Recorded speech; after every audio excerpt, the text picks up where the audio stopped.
जय हिंद साथियों, आप सभी को मेरा प्यार भरा नमस्कार। मैं मुकेश यादव, मैं टारगेट से, और आज हम लोग पढ़ेंगे कक्षा 9 की मैथ एक्सरसाइज 10.6 का क्वेश्चन नंबर 2। एक बार स्टेटमेंट को रीड करते हैं, फिर सॉल्व करने की कोशिश करते हैं। तो कहा जा रहा है एक वृत्त की 5 सेमी तथा 11 सेमी लंबी दो जीवाएं ए बी और सी डी समांतर हैं और केंद्र से विपरीत दिशा में स्थित हैं। यदि ए बी और सी डी के बीच की दूरी 6 मीटर हो, सॉरी 6 सेंटीमीटर हो, तो वृत्त की त्रिज्या ज्ञात कीजिए। ये बच्चे समझिएगा ध्यान से, अगर पढ़े क्वेश्चन शुरू से। तो करा एक वृत्त की 5, सबसे पहले करा एक वृत्त है, क्या है एक वृत्त। तो हमने सबसे पहले एक वृत्त बना दिया ऐसे कुछ करके। आप किसी भी माप का बना सकते हैं, कोई दिक्कत नहीं है। तो सबसे पहले हमने एक वृत्त बनाया। अब अगर हम बात करें तो कहा जा रहा है कि एक वृत्त की 5 सेमी तथा 11 सेमी लंबी दो जीवाएं ए बी और सी डी समांतर है। इसमें दो जीवा है, एक का नाम ए बी है और दूसरे का नाम सी डी है। एक की लंबाई 5 सेमी है और दूसरी की लंबाई 11 सेमी है। ठीक, इसमें दो जीवा है, एक की लंबाई 5 सेमी और दूसरे की लंबाई 11 सेमी, और एक का नाम है ए बी और दूसरे का नाम है सी डी, और केंद्र की विपरीत दिशा में स्थित है। अगर जैसे ये केंद्र रहा तो एक केंद्र के उधर स्थित है, एक केंद्र के इधर स्थित है, या फिर एक केंद्र के इधर स्थित है, एक केंद्र के इधर, यानी केंद्र के विपरीत दिशा में स्थित है। तो हमने मान लिया कि एक यहाँ स्थित होगी और दूसरे को मान लिया एक यहाँ स्थित। इसका नाम हमने दे दिया ए बी और इसका नाम दे दिया हमने सी डी। ठीक, इसकी लंबाई हमने माना कितना है 11 सेमी और इसकी लंबाई कितनी है 5 सेमी। ठीक, अब समझिएगा ध्यान से। करा एक वृत्त की 5 सेमी तथा 11 सेमी लंबी दो जीवाएं ए बी और सी डी समांतर है और ये एक दूसरे से क्या है पैरेलल है, समांतर है, और केंद्र के विपरीत दिशा में। ये देखो, ये केंद्र था, केंद्र के एक उस दिशा में है और एक इस दिशा में। केंद्र के विपरीत दिशा में स्थित है। यदि ए बी और सी डी के बीच की दूरी 6 सेंटीमीटर है, यानी यहाँ से लेकर यहाँ तक ये दूरी, ये रही ए बी, ये रहा सी डी। ए बी और सी डी के बीच की दूरी कितनी है 6 सेंटीमीटर है। 6 सेंटीमीटर है तो त्रिज्या ज्ञात कर दीजिए। यानी अगर हम बात करें यहाँ से लेकर यहाँ तक कितना है 6 सेंटीमीटर, और हमें ज्ञात क्या करना है वृत्त की त्रिज्या। वृत्त की त्रिज्या होती क्या है कि केंद्र से किनारे ले जाएंगे तो क्या बनती है त्रिज्या, यानी कुल मिलाकर ये चीज हमको ज्ञात करना है। ठीक, यानी चाहे ये ज्ञात कर दो चाहे ये ज्ञात कर दो, तो केंद्र से किनारे की तरफ ले जाएंगे तो क्या बनेगी त्रिज्या।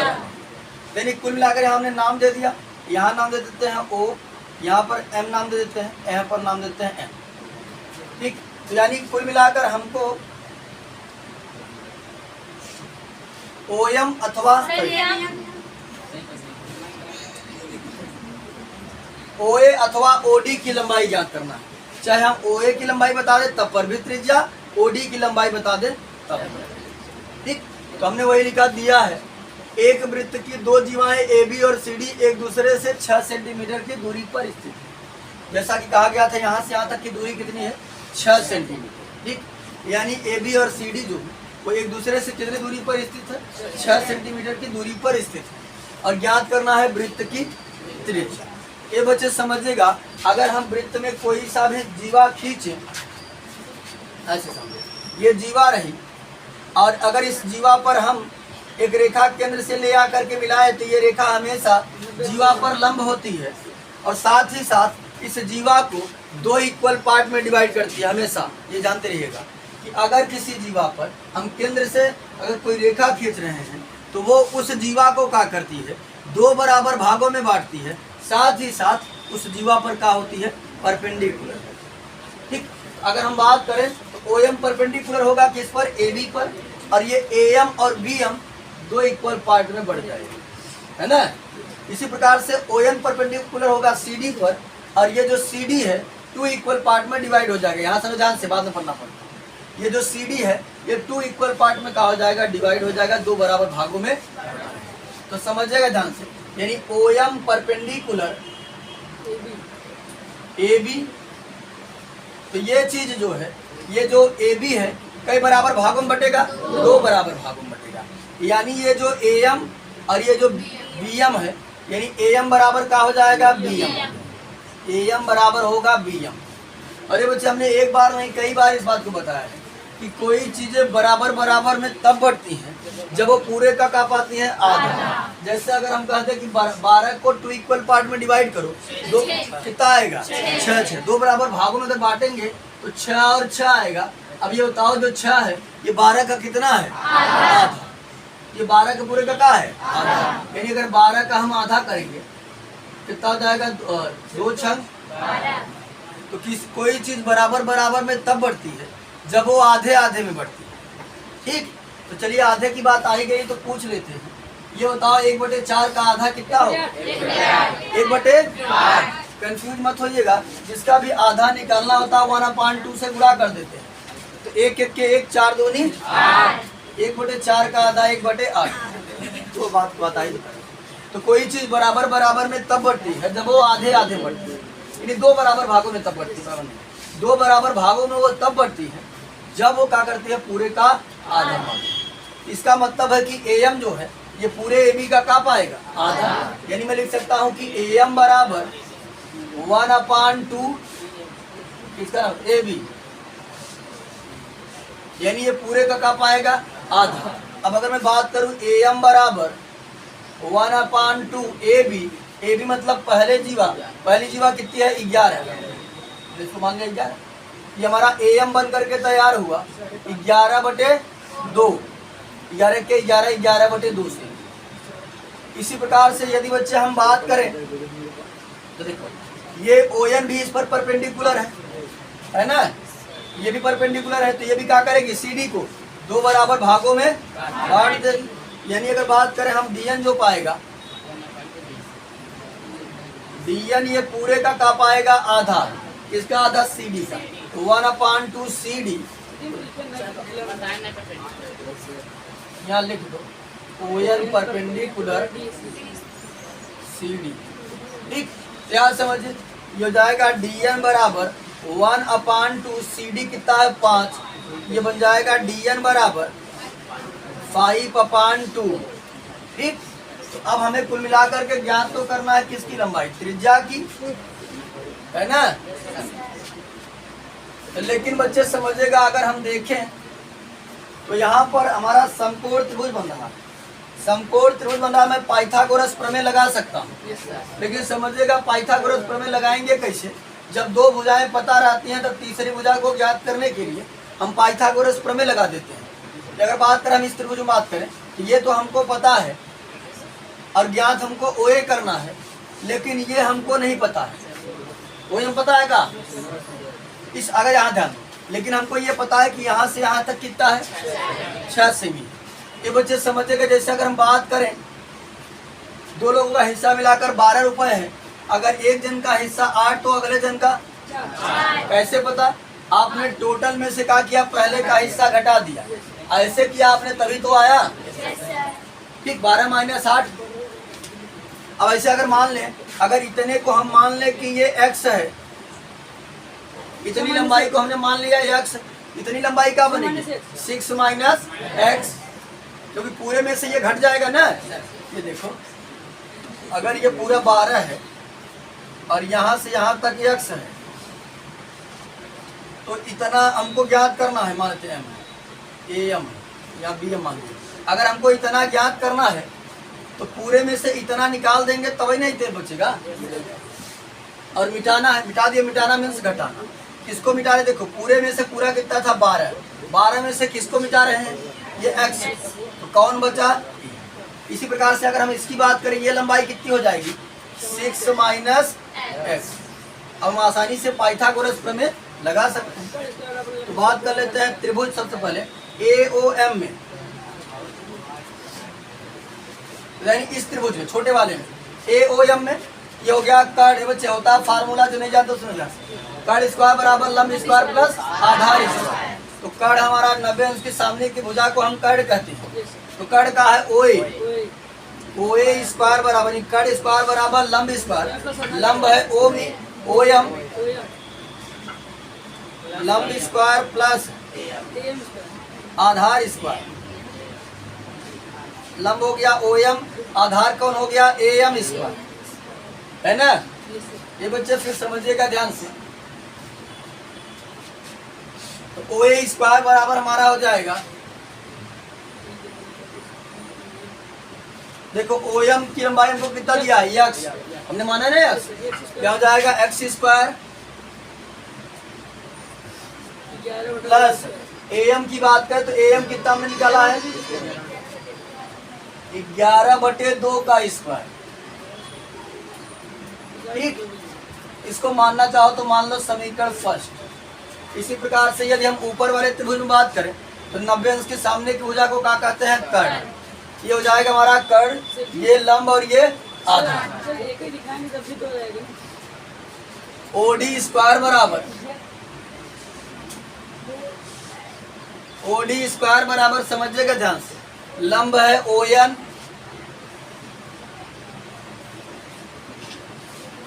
ON स्क्वायर प्लस और आधार कौन काम कर रहा है DN, DN स्क्वायर।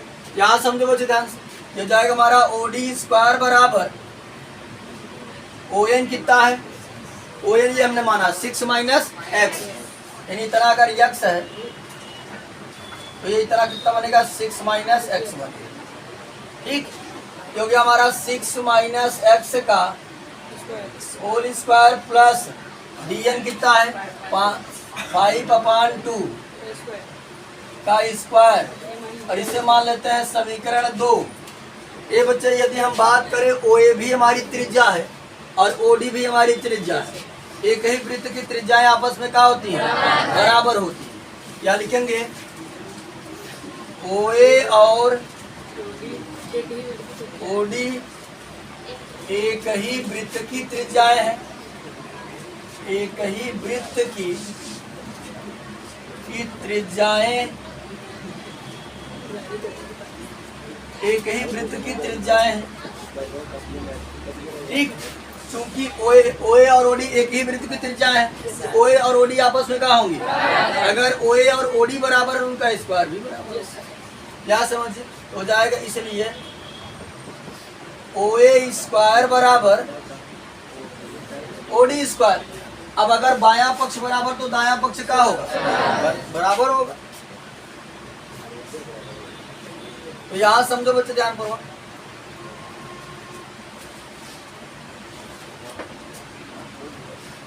यानी कि दायां पक्ष इसका बराबर हो जाएगा, उसका दायां पक्ष है x स्क्वायर प्लस 11/2 का स्क्वायर, और इसका दायां पक्ष है 6 माइनस x का 6 माइनस x का स्क्वायर प्लस 5/2 का स्क्वायर। ये बनेगा बच्चे हमारा x स्क्वायर प्लस, इसको ओपन करेंगे 11 ग्राम में 121 और 2 दूना 4, ये 2 बार है तो गुणा करेंगे 11/2 में 11/2 का आ जाएगा 121/4 बराबर, यहाँ हमारा है a माइनस बी का होल स्क्वायर। तो लगा देंगे, होता है a स्क्वायर तो 6 का स्क्वायर प्लस b स्क्वायर तो x का square minus 2ab, minus 2a का काम कर रहा है 6 और b का काम कर रहा है x, प्लस इसको करेंगे तो ये 2 बार है 25 और 2 दूना 4, 25/4 हो जाएगा। बराबर के इस साइड उस साइड कटता रहता तो काट देते हैं, x स्क्वायर से x स्क्वायर कट गया। ठीक, यहाँ जाएगा 121/4 बराबर 6 छंग के 36 माइनस 2 छंग 12x प्लस 25/4। 12x को इधर लाते हैं, बाकी सब नंबर को उधर ले चलते हैं। इधर आएगा 12x तो माइनस से इधर पक्षांतर करेंगे तो हो जाएगा प्लस का 12x बराबर 36 अपने स्थान पर रहा, 25/4 भी अपने स्थान पर रहा, और ये प्लस उधर गया तो माइनस का 121/4 तो 12x बराबर हो जाएगा हमारा।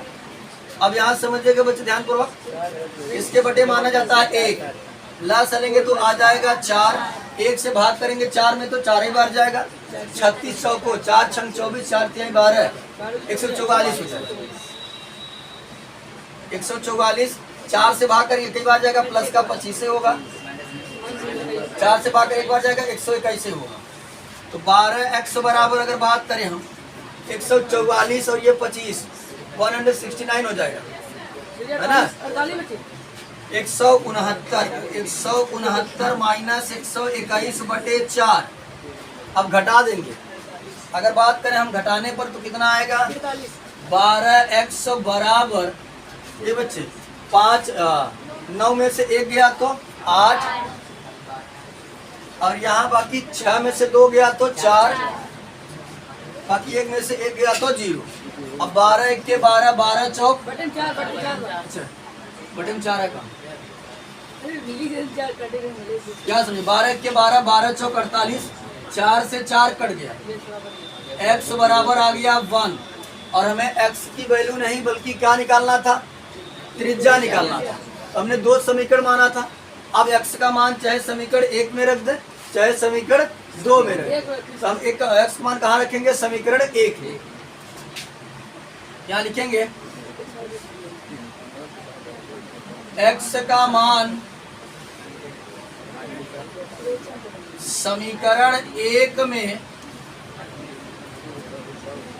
रखने पर, ये बच्चे बात आता,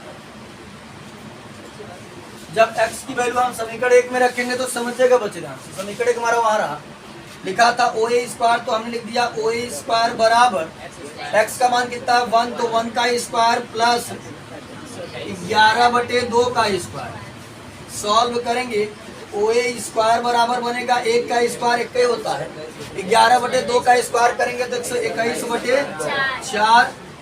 इसे क्या काम करेंगे, सॉल्व करेंगे लसा लेकर के, इसके बटे 1 माना जाता है। OA स्क्वायर बराबर हो जाएगा, लसा लेंगे तो 4 ही आएगा, 1 से भाग करेंगे 4 में तो 4 बार जाएगा, 4 1 के 4, 4 से भाग करेंगे तो 1 बार जाएगा, 1 का गुणा 121 में करेंगे तो 121 हो जाएगा। जोड़ देंगे तो OA स्क्वायर बराबर जो निकल करके आएगा 21 4 25, 125/4। यहाँ से स्क्वायर हटेगा तो वर्गमूल निकाल देंगे। OA स्क्वायर बराबर OA बराबर हो जाएगा 125/4।